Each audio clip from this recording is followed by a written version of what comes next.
Aloha and welcome to Business in Hawaii with Reg Baker. We are broadcasting live in the ThinkTech studios in Pioneer Plaza in beautiful downtown Honolulu in the great state of Hawaii. This is the first broadcast of Business in Hawaii. Our theme is going to be positive, a positive business theme. Myself, as well as many others, are a little weary of all the negativity that we're hearing out there, that Hawaii is the worst state for this and the worst state for that. Well, what we want to do is focus on some of the positive. We want to hear some good stories, some success stories of our businesses in Hawaii. And today we have one of those success stories. We have the Pacific Business News, that is the premier business news outlet for Hawaii. And I've got the publisher, Bob Charlet, and I've got the editor-in-chief, Kam Napier. And both of them are going to be here to share their story about the success of PBN. So Great Bob, to be with you. Kam, Thanks, for Reg. being here. Thanks for having us. Why don't we start off by just sharing some information about Bob and Kam. Bob, maybe you can lead off and just, how did you get into this business and what's your plans? You know, I am from New Orleans, Louisiana, and I studied journalism in college and graduated way back in 1985. And immediately, I had a journalism degree, but when I saw how little these guys made on the writing side, I decided to get into the advertising side of the business, and I went to work for the Times-Picayune newspaper in New Orleans. And I loved it. Newspaper business just gets in your blood, and it's just a pulse, and it's in people's lives all day, every day. And I worked there for 10 years. It was great. The Times-Picayune has high penetration of readership. It was, at that time, one of the best really in the country. And after 10 years, I loved it, but I decided it was time to go do something different. And my father was very entrepreneurial, and I thought I was going to go start my own company. So I started a publishing company in New Orleans, publishing travel and tourism magazines, a lot like you see in Hawaii. And I did that for 7 years and loved it. It was tough at first because it was a small business, but I loved it. And after about 7 years, I have a best friend who lives in Los Angeles, and he was working coincidentally for another publishing company in Los Angeles. Long story short, I moved to Los Angeles and went to work for another big publishing company. It's called Canon. It's now part of UBM, which is a big worldwide media company. Was that a business-focused type publication? It was not. It was trade publishing. So it was in the exciting world of medical device manufacturing, which I knew absolutely nothing about. But it was a really interesting industry, a global industry, about now a $40 billion a year industry. And this was a global publisher, which was really interesting to me. It was, I managed offices in the US, Europe, and China. And the company also did a lot of trade shows, so I traveled a lot. Would travel 25 to 30 weeks a year, which can get old. But it was very exciting and a different side of media that I really enjoyed learning. And it gives you that global perspective on things. And then around 08, 09, when the economy was sort of not doing so well, I was transitioning. And I had heard about the business journals. It's actually the same parent company of the Times-Picayune owns Pacific Business News. It's called Advanced Publishing. And that's how I made my way to Hawaii back in 09 and became publisher of PBN a little over 3 years ago. So coming up on 7 years and almost 30 years in the publishing business. Wow, impressive. You don't look that old. All right, very good, thank you. And Kam, how about yourself? Sure. Well, I'm from here originally. I grew up in Waipahu. Oh boy. Yeah, Waipahu High School, class of '86. Went away to the mainland for a little while for college, came back, finished at UH. I was an English major. So I've been writing since I was a little kid. Had no idea I would make a living at it at some point. Didn't even know that people did, you know? It was just not really a thought. A lot of my jobs in high school and college were in museums around town. I worked at the Bowfin and the Arizona Memorial and Bishop Museum, mission houses. So you never wrote any student papers? Oh, or I did. I had newspaper? at a column in the Indiana Statesman at ISU called Trouble from Paradise. Oh, So just a little weekly opinion column. That was fun. I did not resume that sort of thing when I came back to UH, though. I wrote a lot of bad fiction, unpublished bad fiction, short stories. Then when I got out from UH, I was working at Diamond Head Theater and started freelance writing around town. Honolulu Weekly, Honolulu Magazine, and that's when I figured out, oh, there are people who do this all day. They get paid a little, you know, once in a while. So, and actually John Heckathorn was editor of Honolulu Magazine and took a chance on me as a freelancer and then brought me on as a staff writer for the magazine. And I was there 19 years total, 8 as editor, left in 2013. Did my own thing for a little while. Actually, kind of played around doing some freelance writing for a lot of different publications around town, which is it's kind of fun because when you work on staff with one, that's where you are. That's what you do. Then I heard that PBN was looking for an editor-in-chief and thought, that sounds like fun. It'd be really different from the magazine, but a lot of the skills transfer over definitely.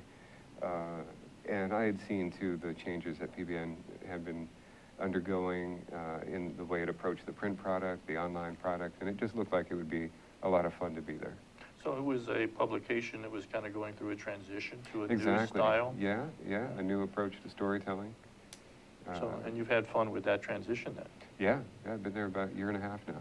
Has the nature of your writing changed at all from what you did now as editor-in-chief? Do you still write, or you just I do. critique? I do a little bit of writing in all kinds of forums. Anything that we do, I do a bit of. I'll send out a tweet, you know. I'll do op-eds on the opinion page, columns under my own name, journalistic pieces, quick blog posts for the website, all sorts of things. Very good. Yeah. Bob, do you get involved in writing very much, or? Very little.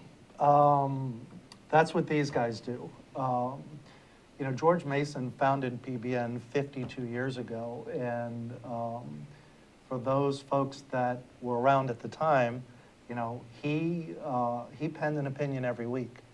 And our statistics show, even to this day, that that's one of the main reasons people still read PBN is they wanna hear our opinions about things. And it's not always our opinions. Often we invite commentary just from the business community. But you know, my opinion there is we should have something to say when we have something to say. And I think that's how George Mason would have wanted it. Very good. Well, I had the opportunity of meeting George a couple times, and he was a real firecracker. He Absolutely. tended to have an opinion on almost Yes. everything. Yes, you did. It's good. Did you have a chance to meet Mr. I've met Mason? him, yeah. Yeah. I actually won a journalism award named after him. Small Business Hawaii used to give this out, the George Mason Editorial Award, for articles I had done on public education in Hawaii. And he was there, and I got to meet him and get this nice plaque. Very good. Yeah. Yeah. No, he has certainly left a nice legacy. He has. Yeah. So, the any other stories about PBN? Something that you might want to share about PBN or yourselves You that know, maybe other people don't know? Going back to George Mason, you know, this was early 60s. He's widely considered the founder of business journals just around the United States, and that originated with his wanting to publish legal records and knowing that people had an interest in who was incorporating and bankruptcies and that sort of thing. And even to this day, that's still at the core of any business journal in the United States is legal records, and it's still one of the primary reasons that people subscribe to the content. See, that's something I didn't know. I didn't know Right. that he has actually a national reputation then. Yeah. Well, PBN at 52 years old, we're considered the oldest business journal. I think we're part of a bigger group of business journals. The Denver publication is a few years older, but Yeah, even amongst our senior management, he is still considered the father of business journals in the United States. Very good. Well, it's And- very good to hear that. Yeah, and those legal records are still, they're the core of every issue. It's called leads. The print is a little fine. We try to get in a lot of information in there, but I run into business leaders all the time who say that it's the first thing they look at. It includes a list of every new business that's just announced itself in the last week, which means business opportunities for people on a B2B level, bankruptcies, foreclosures, all that sort of thing. People are interested in What that. percentage of the publication does that represent? Is that like 20%, 10%? Not quite that. Not quite that much, Yeah, I'd say right. 5, 8%, something like Yeah. that. So you got those listings, but then you also have a lot of meat to it as far as the Absolutely. stories. It's evolved quite a bit. Company-wide, and PBN is owned by American City Business Journals. We're 43 business journals around the United States. And about 2 years ago, company-wide, we made a pretty bold change in the way we delivered content. And when I say bold, I'm a news guy, and for the last 150 years, newspapers broke their news in their newspaper. And PBN did as well. And about 2.5 years ago, we were very forward-thinking, and the digital world was just exploding, and we made a decision company-wide that we would no longer hold content for our paper. That as soon as it was news, we would break it online. Right. And today, that seems, very common, but for a news organization, that was a big deal. So it meant the way that we approach content changed pretty significantly, and so did the paper and how we treated the content that went in the newspaper. Simultaneously, we branded our reporters and the specific content that they cover to make it easier for our readers to follow them. And the paper, if you will, became a deeper dive of some of the things we may have broken in an online format in short form.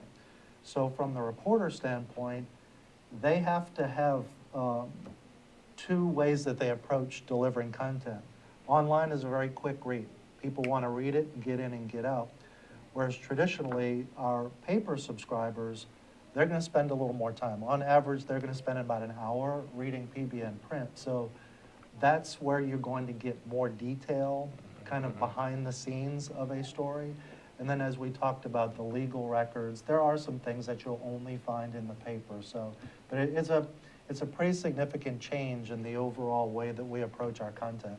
Well, but it's much more timely now, too. It is, yeah, yeah. In fact, one of the last thing I did before we left the office to come here this afternoon was to send a breaking news email blast. And that's a key product for us. The reporters are out there doing anywhere from 3 to 6 stories every day for the website. And Dwayne Shimagawa had just found out that Shops at Wailea, it's okay since we've sent the Sure. email out to share It's that. public. Shops at Wailea, purchased by a firm in Chicago just today. Oh. So we were able to get that story up as soon as he found it out, got the facts straight, and then do a little email blast to all of our subscribers so that they can get the news that's as soon as we know it. Very valuable to the readers. Right. But it must make the job harder to be able to stay on top of that all the time and be, Yeah, it's an exciting pace we work at. I would imagine. We were, for the last 50 years, we were a 4 times a month publication. And everybody in the company worked for that Wednesday deadline to print the paper. Well, those days are gone forever. Right. We are now a 24/7 operation, literally, including the weekends. And that's just the evolution of content. People expect to be connected 24/7, and we have to supply that. A lot of what we do is driven by the audience and how they want to consume us. So we do a lot of polling, a lot of survey, asking people, how do you want to consume content? And they want the digital. Our surveys say, give us the content as soon as you know it. And our numbers have really, borne that out. 10 years ago, the PBN print, that was our content. And we had 50, 60,000 weekly readers. And today we still have right around the same number of print readers, but what has changed more dramatically, we've got 25,000 daily e-newsletter subscribers And then we average between 250,000 and 350,000 people who come to our website every month. Right. So the world of PBN has grown almost tenfold in the last 10 years. That's impressive. And it's not just local, Reg, it's international. Of those 250 to 350,000 readers, about 60% are in Hawaii because we can track how they come. Heavy readership on the West Coast, heavy. Then it's major US cities, and then it's international, just given where we are and the content that we cover. We have a lot of international readers. Well, we're going to take a short break, but I'd like to come back and revisit those numbers a little bit Sure. and talk about what they really mean as Sure. far as the media industry in Hawaii. Sure. But we're going to take a short break. This is Business in Hawaii with Reg Baker, and I'm here with Bob Charlet and Kam Napier, both from the Pacific Business News, and we'll be right back. Here's the deal. I'm Jay Fidel. I'm the host of Hawaii, the State of Clean Energy, which is the Energy Policy Forum's program on Wednesday. That's how we call Wednesday Energy Wednesday. We call it Energy Wednesday every Wednesday. Are you surprised?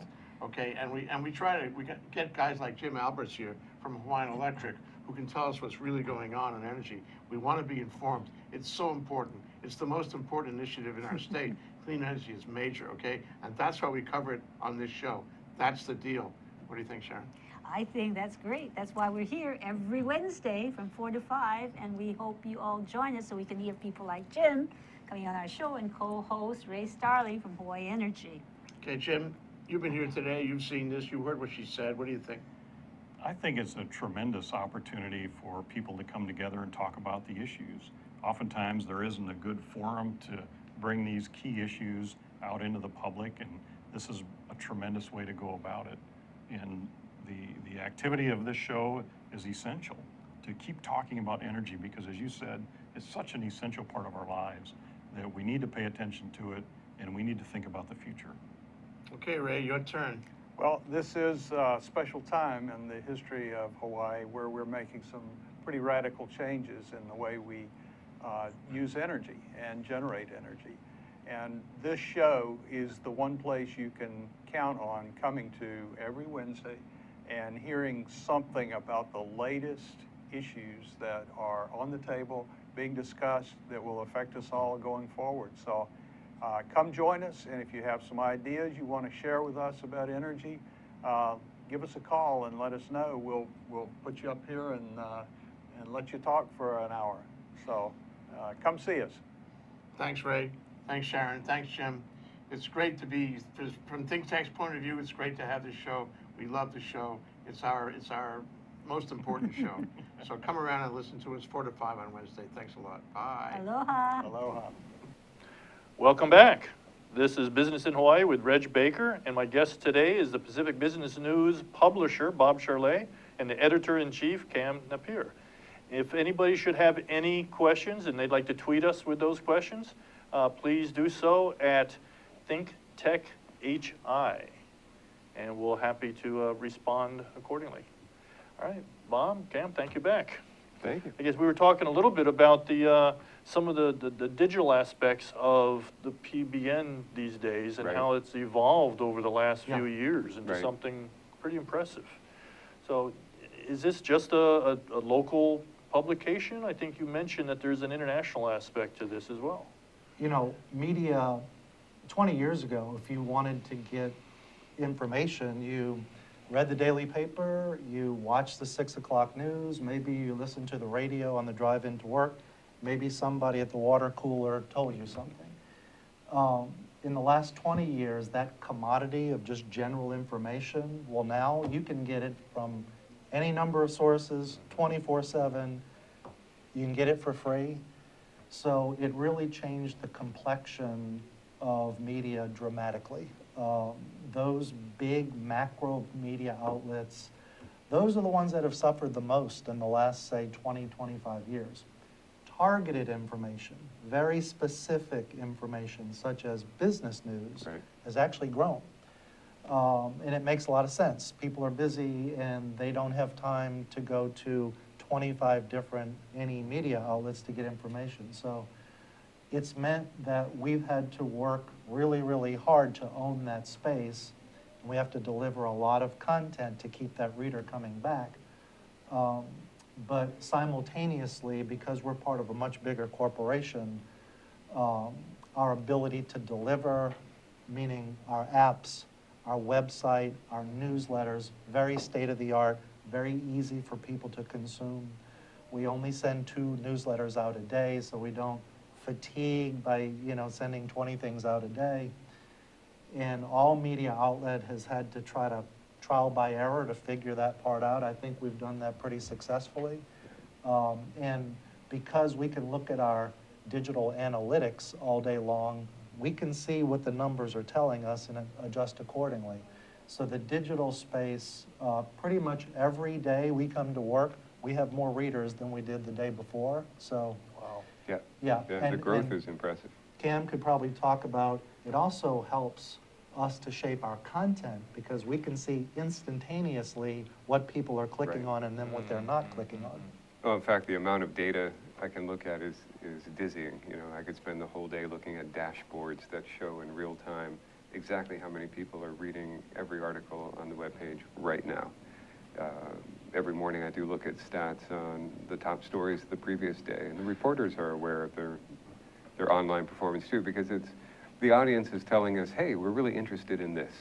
Tell us more about that story. Does that help drive what you put into the print? It can. With the evolution and the growth of the digital audience and that 24/7 reporting, to survive as just one time a week publication, the print edition had to change into something else. So how I like to say it is, online we tell you what just happened, and in the paper on Friday we tell you what it means, where we try to tie it all together. This week's cover story is a good example. It's called Industrial Size Squeeze, and it comes out of reporting Dwayne's been doing probably for months now, a little bit at a time. We hear about one business having to move to a different warehouse or they can't find space, or we report on how industrial space vacancies are getting lower and lower, or the rents are going up. So after reporting on that for some time, we pull it all together and get a larger story that tells us something about the economy.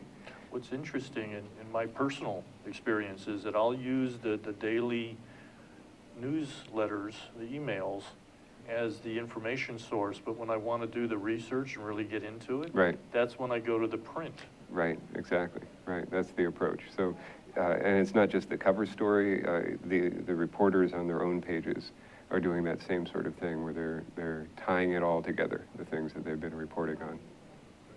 We tag all of the content that we publish online, meaning we identify it by the industry vertical that it is, commercial, real estate, retail, etc. And because of that, as people are clicking on this content, it's getting ranked. So every day and at the end of the month, we can look at all the content that we published, and there are, I would say on average, we're posting between our local content and the content that we acquire through our corporate network, we're probably posting 40 to 50 content items per day. So Kam and his crew can look and see commercial real estate is ranking highest, and they see the order, and then we can adjust our content accordingly. And it's extremely helpful, because it really does mean that we're that much more able to deliver what people want to read. Well, and that's why your print publication has maintained the numbers it has over Right. the years, because it's relevant. It has been maintained. Right, yeah, I think we found a successful way for the print product to still add value. Very good. The other thing, Reg, is we are a very targeted demographic. We work very hard to try to recruit younger readers. We want them to get interested in business news, but the reality is our reader profile tends to be somebody in the C-suite, so a CEO, that level. Or somebody who wants to be. Yeah, absolutely. Yeah, definitely there's an aspirational quality Yep. It to what we skews do. a little bit younger online, but it tends to be that C-suite or interested, it tends to be someone with high education, high net worth, high personal income, and that has not changed very much in the last 50 years. So because of that, that demographic still tends to want to get that print publication in addition to being connected digitally. Well, that demographic may not have changed, but the geographic Right. footprint has changed, because now you're getting more into the West Coast. Right. And then you're also getting international throughout Yes. the Pacific Rim. Absolutely. So your reader demographics have shifted a little bit. What percentage do you think is international? If we're talking about digital, I'd say it's probably 10 to 15%. But that's still a sizable number if you consider, 300,000 plus readers per month. Right. And it's growing. Well, and it's also a focused readership. These are the Right. ones that want to know about what's going on in Hawaii. Oh, They have absolutely. an interest there. They're either interested in moving here for a job, or they're looking at Hawaii as a potential new market, where they want to open a business here, or buy a business that's here, buy property that's here. A lot of what we do is all about helping people succeed in business, and people read us to find opportunities. Very good. Reg, the third piece of PBN we haven't really talked about is our events. And the print is still the kind of mothership, the way we refer to it, but digital has become the biggest part of our audience. But PBN, between the public events we do, the internal events we do, we'll do more than 50 events per year. That's And one I a know, week. You for a do little one a- company, we do a lot of Just events. about, yeah. And You that have a whole department for that, right? well, every It's- PBN it's the- employee changes hats Yeah. when we are in the event mode. But that's another way that we can connect with our readers, because we have hundreds of thousands of monthly readers, but they don't necessarily see us and we don't see them. So the events become a nice touch point. Right.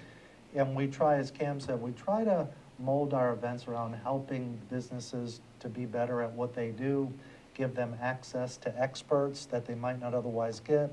And a lot of them are recognition oriented.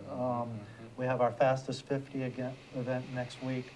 So we have about maybe 8 or 9 big legacy events that have been in Hawaii for many, many years. We do a suite of targeted events that you've been on some panels for us that are more ask the experts, very targeted. And then at least monthly, we invite CEOs primarily into PBN to talk story on very specific industries. And usually we will take the content and we'll repurpose it in the paper so our readers Right. can read the detail of those Yeah, conversations. kind of the greatest hits of the conversations that we're able to have with the CEOs. Well- Those are the roundtables. The panel discussions are very advice-oriented. Those people can buy tickets to and come and hear. Really smart people give them advice on human resources, for example. And the recognition events, they're very rewarding, because they're about celebrating success. And to your point and the point of the show, there are certainly success stories out there and bright spots. Well, I'm going to ask you to keep me in mind as we go forward, Sure. because if you've got some good success stories, I'm really looking Happy to Sure. do it. to send Yeah. that positive Sure. message Yeah. out to everybody. That's great. Fastest 50 next week honors businesses that have the fastest revenue growth over a 2-year period from 2012 to 2014. And without revealing who any of the winners are, I can say that even the business at number 50 had a 50% increase in revenues. So we there are know of people out 50 there companies growing. in Hawaii That's that right. has They're revenue. growing, they're hiring, they're doing more and more work all the time. And it's inspiring to read about their stories. Well, and yeah, it's important to have that balance, because like I said earlier, I'm tired of hearing about the worst state for business Right, and the sure. worst Right. state for this. To have 50 companies that got over 50% growth rate, Right. that's impressive. That's good for people to know. Very good. Well, we're going to go on another short break. We're going to be right back. This is Reg Baker with Business in Hawaii, and I've got the PBN here today. And we're having a real interesting discussion about some of the success stories in Hawaii. So we'll be right back. Thank you. Aloha, my name is Miley Scarpino, and I'm the host of the Empower Hour. If you're interested in health, nutrition, fitness, here on the island of Oahu, want to learn more about places to train at or different trainers available, then watch my show on Fridays at 3. We have a great time, and I hope that you'll come join us. Much aloha. Now go get swole.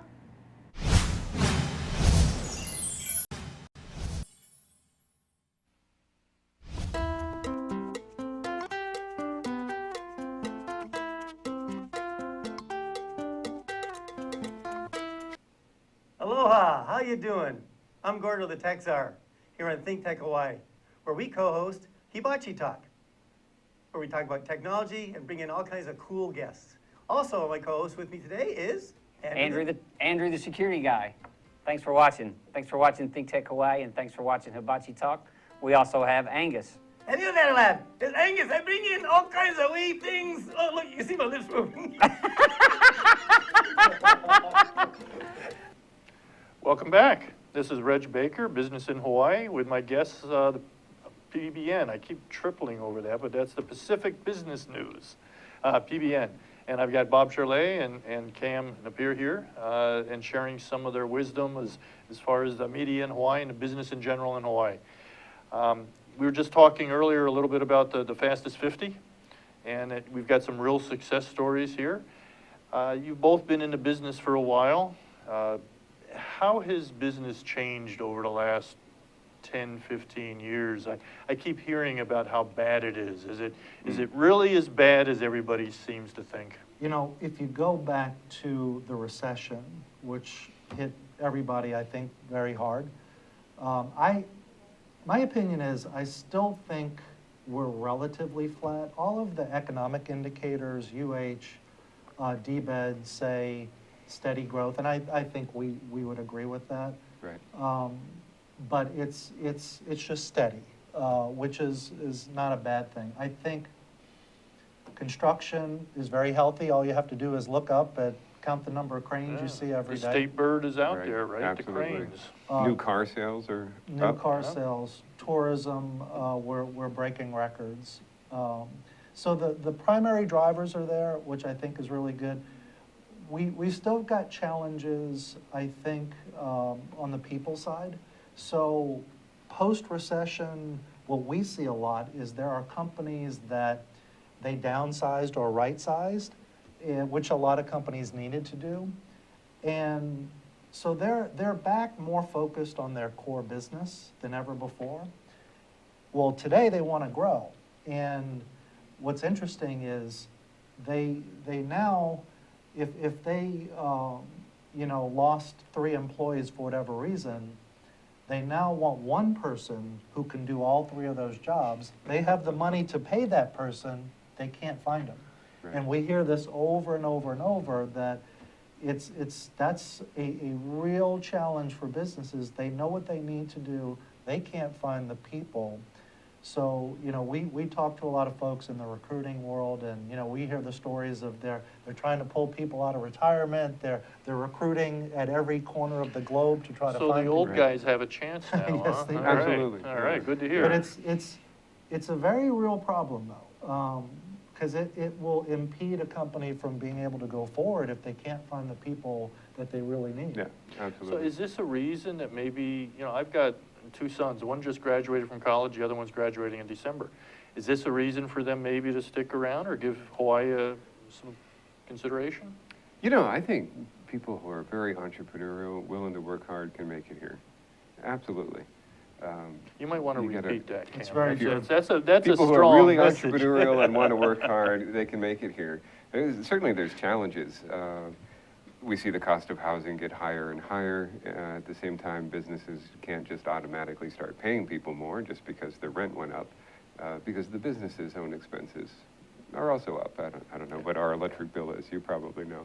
But, things like that, they do add up. But the opportunities are out there, and I see a lot of organizations, even nonprofits, that are gearing up to take big chances on their future. They're doing capital campaigns for new headquarters, new buildings. Diamond Head Theater is one that's gearing up towards a new theater. Well, that's So there's a lot of people out there who are, American Savings Bank, right? They've talked about a whole new headquarters. Yeah. So people are making moves, taking a chance on things. Now, I remember the recession of the 90s. I first got into this business in 94. You might remember this too, and the slogan was "Stay alive till 95." And then 95 was worse, and 96 was worse, and 97 was worse. So I wouldn't want to minimize the impact of this great recession that we've just had, but it doesn't feel to me as bad as the 90s slump. maybe because it was a shared misery with the mainland this time. What was tough about the 90s recession was it was pretty much just here. We were sitting here watching the mainland go nuts, the dot-com boom, everyone seemed to be getting rich except Hawaii. Well, and some of that was from outside influences too. It kind of had a ripple Right. effect Yep. coming over from Asia to Right. Hawaii. Right, But, yeah, I guess we got over that, we got through that, we did. and we've got, currently, for the last few years, now you've been doing the Fastest 50 for a while, 21 years. 21 years. And have we ever had a problem finding some fast-growing companies? You know, I do remember about 5 years ago when we were wondering, are we going to get, but yes, we did. Kam mentioned the 50th fastest growing company that we'll recognize next week was 50% growth. think And so, I yeah. remember 5 years ago, number 50 was like 1% growth. Okay, so we are doing better. We are doing better. Things are improving, and Yeah. and they continue. We seem to have a nice upward trend in what's going on. Yeah. That's good. I mean, there's always going to be challenges. I mean, who doesn't have challenges? Where can you go with no challenges? Reg, I'll mention another stat. We do a lot of polling of our readers, and every 3 years we do a pretty intensive survey for our paid subscribers. And it's anonymous, so they can be very honest with their answers. 2011, when we asked, do you do business internationally or do you plan to? 20% of our readers said they did. We did the same study at the end of 2014, so very recently, it's over 50%. Wow. So what that says to us is companies are more diversified today than they've ever been in their history. We see that in the attendance to our events. You see a much more diverse group of people that are coming. They want more information. And if you think about the Hawaii proximity to Asia and international in general, the China markets are opening up. We have more visits, international delegations here. They're looking at Hawaii as the gateway to the mainland. So I think what you have is a more diversified workforce and business climate than ever before, which I think is helping businesses to be successful. It's got to be. I mean, it opens up more opportunities for them. There's other channels that they can go to for their product. That's very good. All right, do you have any thoughts, any words of wisdom you'd like to leave with our listeners today? Words of wisdom. Stay in school, study hard. Brush after every meal. Well, it worked No, for I'm you, sorry. Cam. No, well, Kidding. yeah, but that worked for you, Cam. I mean, Well, yeah. No, the people, one reason I'm really enjoying being at PBN is I've always admired people in business who are successful because they are always learning. They're trying to perfect something. They're trying to be good at something and master something. And then they're rewarded for it. That's the way it should work. And I've always admired people who are willing to approach things in life that way. Like, here's a problem to solve. I'm going to solve it. I'm going to get better at doing this. And I think that's the approach that all the successful people I know, they all share that approach. And they don't they're give up. students for their entire life. That's right. They never stop learning. They never Right. give up. They're persistent. Right. Those are some of those words of wisdom that I think is important for everybody to, to grasp. Right. Bob? There's an old saying, it's not who you know, it's who knows you. And I believe that. I believe there has never been a time ever in history that you could be as connected as you can be today. LinkedIn, Facebook, etc. So you should be connected. Network. Build your group of people. Get out, talk to people. Promote your brand, even if you're working at a company. You have a personal brand and you should be promoting True. it. That's the era that we live in, and especially, it's interesting. Younger people, they already do that without even thinking about it. So it's us experienced guys and Right. gals that we got to work a little harder at it, but it's still an amazing time that, and it's totally free, doesn't cost anything. Other But than it's a a little- shame for people who aren't doing A that. little bit of time. I Right, guess just it's a little bit of time. Yep, and you can maintain that connection. We've got a few minutes left. Cam, did you have a mentor in your life that helped you get to where you're at today? Definitely John Heckathorn, the editor who first hired me into this business, and we worked together for a long, long time. And he and the managing editor of the magazine, Janice Odoguro, worked very diligently to whip me into shape. I would turn in articles that were twice as long as we had room for. And so I learned to become much more economical, more effective writer. So. That's good. And Bob, how about you? You know, for the media business, not so much, but my mentor in life was my father. He was a managing partner of a large CPA firm in New Orleans. Oh, a good As mentor a to have. subject, yes, he was. And I just think it was his work ethic and the way he treated people, and that just always stuck with me. And he was a guy, growing up, I just remember, he was always networking. He was always out. He's passed away now over 20 years, but he to this day still has awards named after him because he understood the purpose and the value of connecting with people and helping people. And I think that stuck with me. If you do things for people, it tends to come back to you tenfold. So he was a mentor to me in just how to conduct yourself. One of the observations I want to make is that, there is, the digital world today allows you to stay in touch, to network and reach out and touch a lot of different people. But at some point, you still need to put flesh to flesh. You need to shake their hand, look them in the eye, and that's part of what your events do, is allow, absolutely. you bring the personality into the picture. Right. And the sense of this larger community of people we're all in the same boat trying to make it in Hawaii. And it's too rare that we get a chance to all hang out together and see each other face to face. That's an important component, and probably, and I know we always say this, but in Hawaii the relationships are very important. They are. And you can't leave that component off the table. Right. Very true. Very good. Very good. So what's next for PBN? We're in some pre-planning right now for 2016, believe it or not. Given the scale and scope of what we do, it takes us about 3 months to put everything that we do on paper. But you're gonna see more digital everything. There will be more products. I think the evolution will continue to grow where you'll be able to further customize the content that you receive from PBN. So if you really want to know everything there is to know about commercial real estate or retailing, we're going to even be able to customize that even more for you. So that's evolving at our corporate level. Digital products, we're going to absolutely be moving into the data business because we do a lot of surveying locally to get information. 1 minute. I didn't mean to cut you off. Oh, I mean, no. you can finish the thought, but. And hopefully lots more growth and another 52 years of PBN. Hope so, yeah. Very good. At least.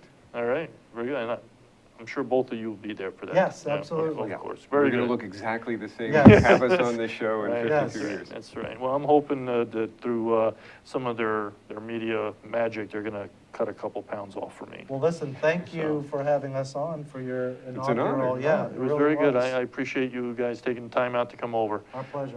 And this is Reg Baker. I'm with Business in Hawaii. Hope you're gonna be able to join us next week. Every Thursday at 2 o'clock, we'll be here and we'll have some exciting guests. Maybe not as exciting as these guys, but we're gonna do our best to keep it lively. Thank you very much and aloha.